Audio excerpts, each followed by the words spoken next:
It is the Good Doctors of Abbey Research here. I am Dr. Hinson. And I'm Dr. Donnelly. And everybody, it's the season finale. We're here for episode 10 of season 1 of The Crown, episode 10, Gloriana. So we're pretty much just going to do a straight recap of this episode. It's a setup episode for season 2. So those of you that have seen season 2 will know this, what goes down in this episode hints at a lot of things that are going to be coming up again in season 2. So we'll pretty much go through it. We have a couple of thoughts on some things, but not a whole lot to analyze. This was a lot of moving pieces forward. So we start the episode with a flashback to our friend David and his abdication and the conversation that he has with his brother over abdication. And then the new soon-to-be king goes to his daughters and has a very important conversation with them where he tells them to put love before family and promise that you will never, ever, ever put anything before each other ever again. Two things there. One, that doesn't work even in non-royal families. Yeah. So that's a really poor expectation to put on children. Yeah. And two, that was absolutely father speaking and not king, because there is no way, as we saw the king at the end of his life, that he would have ever put that on Elizabeth. That he could have asked Elizabeth to do that, because he would have known there are things that the crown cannot change. Yeah, that was a father in mourning for the life that he could no longer give his girls. Yeah, and that's again, totally Edward is the villain of this story forever and ever. And it's totally legitimate, but it also does a lot of damage because both of those girls remember that, and it creates a crap ton of guilt for both of them.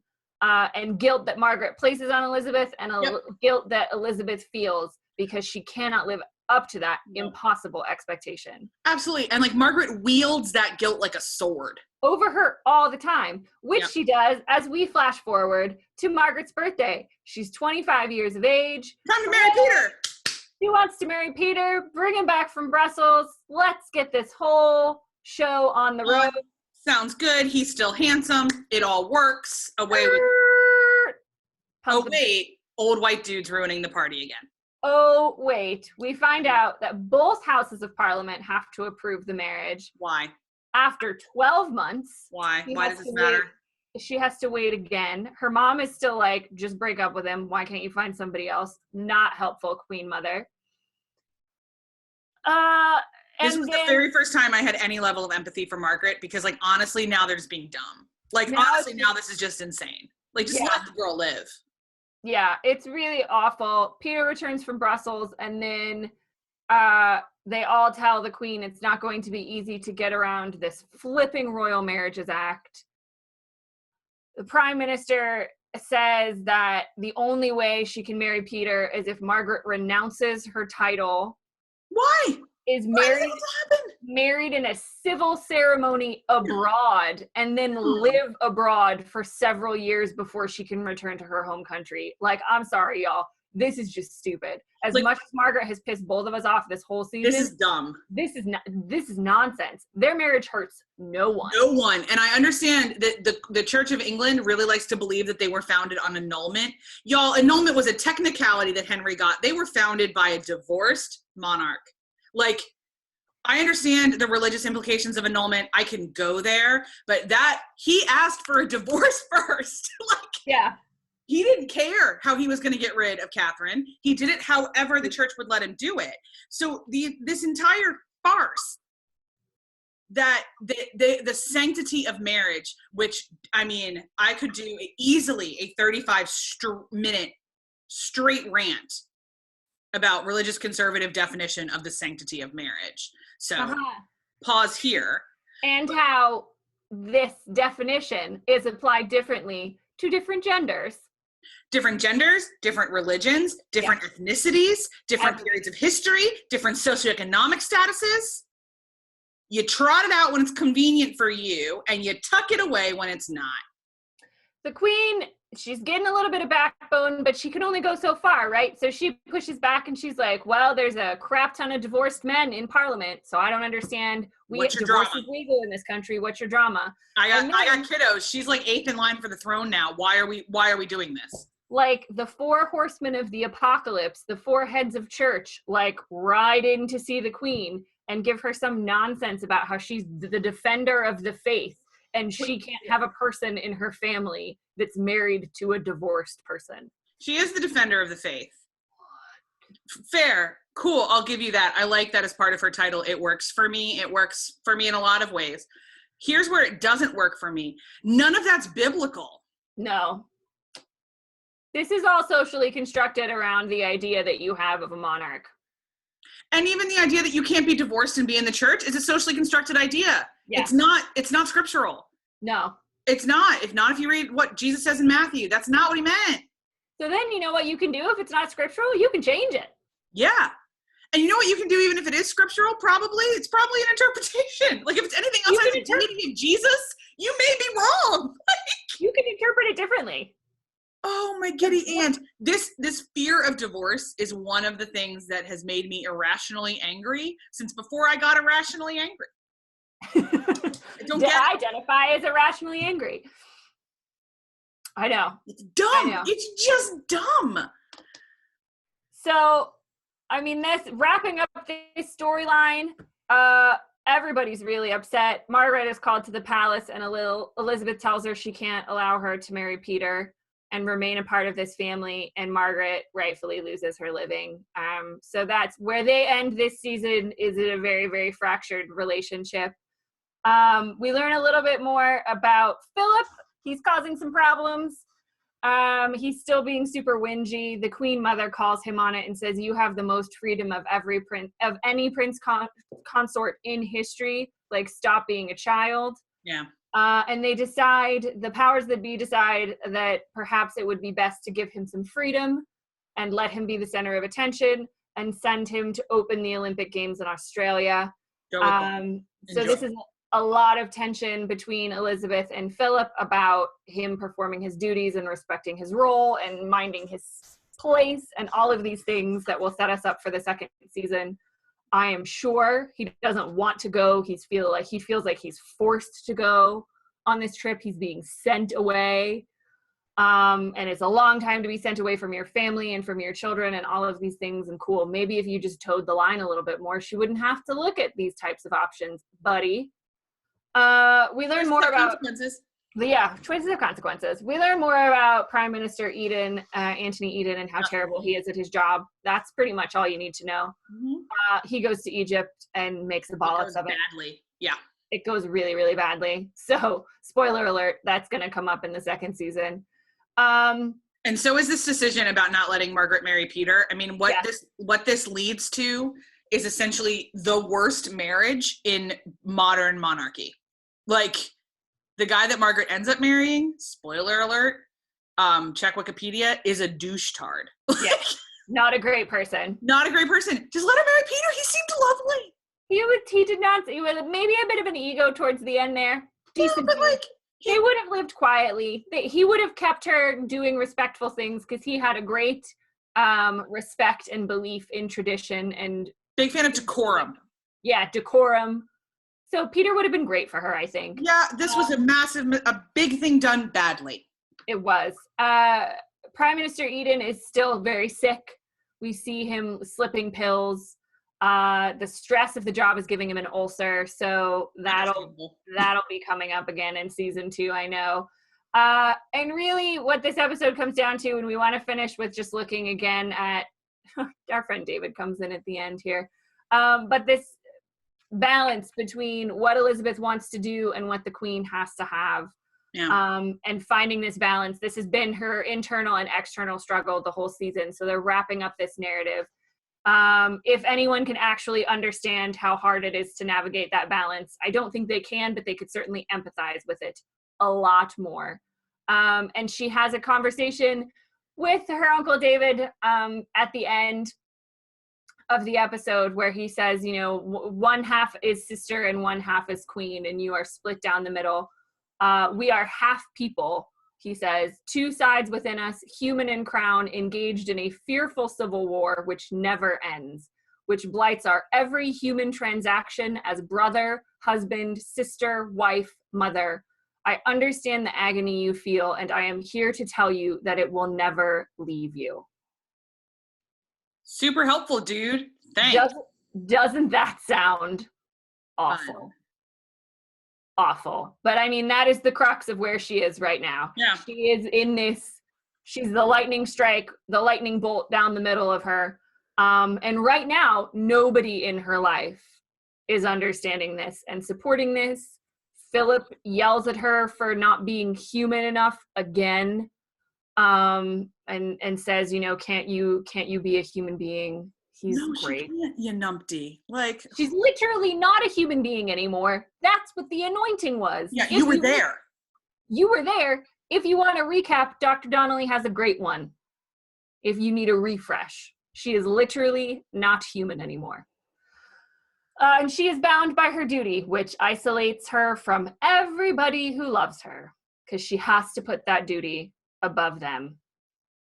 And that's really, the episode ends with a beautiful symbolic representation of this, where she's getting her portrait painted. Philip like storms off because he's upset about leaving.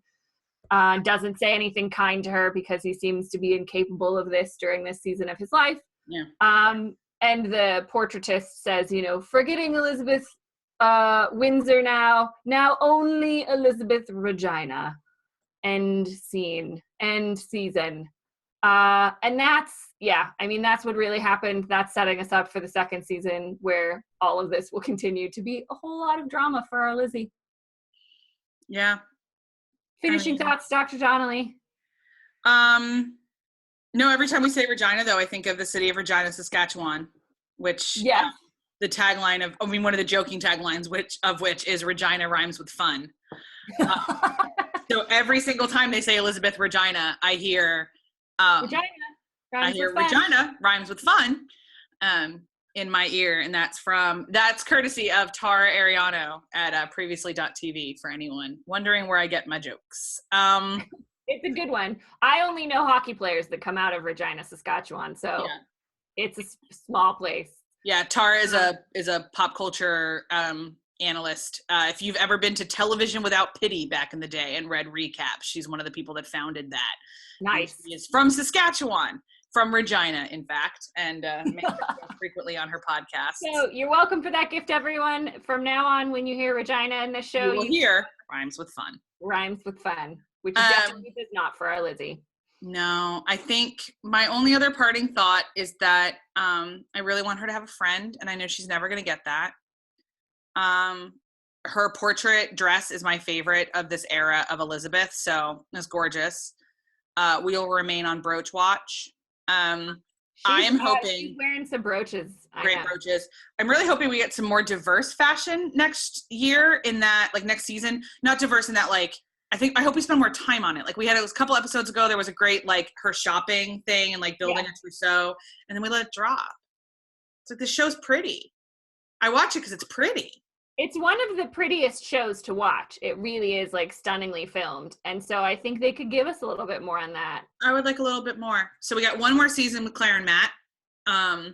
So I'm looking forward to enjoying that. They have wonderful chemistry together on screen. So they do. And they appear to be friends off screen, which makes me feel good. Even though she got paid less than he did. And they still haven't fixed it. It's a big problem.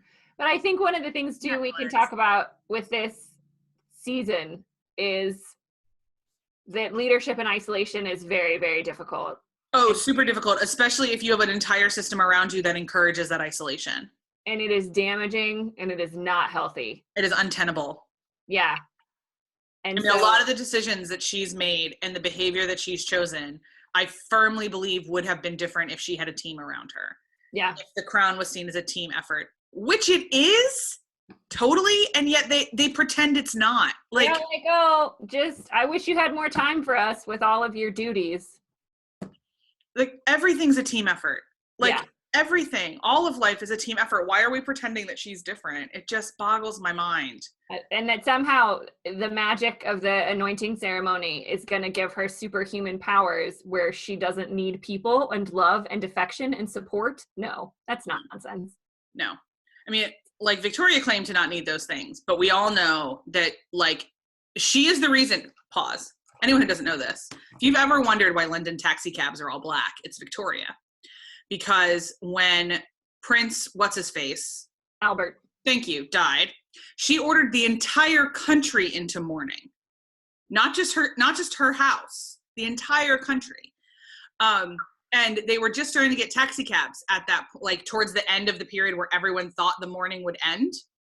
And they didn't want to hedge their bets that she would make them not allow them to drive on the streets of London, so they painted them all black. No way. So you're still mourning Albert every single time you get in a taxi in London. That's hilarious. I actually did not know that. Yep. Girl was in love with her husband. She really was, but man, did she impose that love on everybody else. Yeah, she was not pleasant.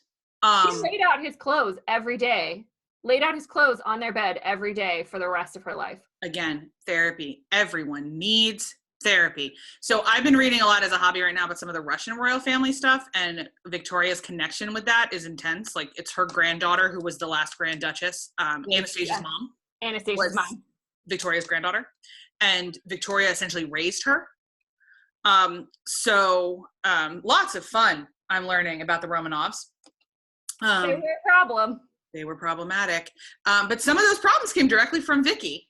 No. So, she said, what was she called? Like the grandmother of Europe, I think. Yeah, like, my God, because they had so many kids. Because they had so many kids, and all of their kids married into all the royal, like almost all the royal families left before the First World War. Yeah. It's nuts. Yeah. Like, legit, people, just for fun, look up her family tree. It's nuts. It is crazy. So, like, the last queen they had, it was not a solo effort. Yeah. And she is related to both Elizabeth and Philip, are both related to Queen Victoria. So the last queen that the British Empire had this really strong marriage that everyone knew about. And was very dedicated to her. You know, she evidently wasn't a great mom, but I have a feeling that has nothing to do with the fact that she was a queen. Like, when you just read about her, she wouldn't be a great mom. Full stop. So, but, like, she had a partner in this. Albert was her partner in ruling. And that's really clear when you read all the documents. So why wasn't Elizabeth allowed to do that? Why did Churchill and everybody else push her towards solo? The reign of Victoria was incredibly prosperous in England. Yeah. Like, incredibly. A lot of it because so much power was given to Albert's ideas. And she knew her limitations. She knew what she didn't know. And he was incredibly resourceful and intelligent and forward-thinking. And a lot of the industrial changes that happened during the Victorian period were because of his having this primary consultation role with her. They had desks. Their two desks set up next to each other like this, facing each other, and they went to work every day. And he helped her with all of this stuff. Why couldn't we have done this with Philip? Yeah. He might not have been good at it. I don't know. But like, why had ideas? And then everybody in the Conservative Parliament was horrible to him when he had these modernizing ideas. So really, it's Edward's fault and it's the Tories' fault. I say blame the Tories. That is almost always. Always. We always blame the Tories. Almost always my explanation. Stodgy old white Tories are the reason we have these problems. And on that note, we will wrap up season 1. That's everything we've got for you folks. We'll be back next week, starting season 2, which is going to take us all the way up almost to the holiday season, where we will then be looking at Hallmark Christmas movies. So join us for season 2. We'll be back with season 2, episode 1 next week. Until then, I'm Dr. Hinson. I'm Dr. Donnelly. We're the good doctors of Abbey Research, and we will see you all next time. Bye. Bye.